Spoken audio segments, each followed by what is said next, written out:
ఆర్థిక శాఖ మంత్రి బుగ్గన రాజేంద్రనాథ్ ఎన్నికల ప్రచారం ప్రతిపక్షాలకు ఉక్కపోత పెంచుతోంది.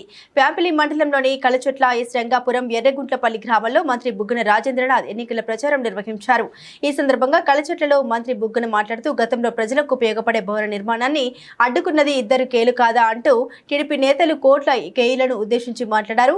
50 లక్షలతో నిర్మించడానికి ప్రయత్నం చేస్తుంటే అనుమతుల పేరుతో దాన్ని నిలిపివేయడానికి కారణం మీరు కాదా అని ప్రశ్నించారు. ముఖ్యమంత్రి వైఎస్ జగన్మోహన్ రెడ్డి ప్రభుత్వంలో గాజుల దిన్నె ద్వారా నీరందించామన్నారు.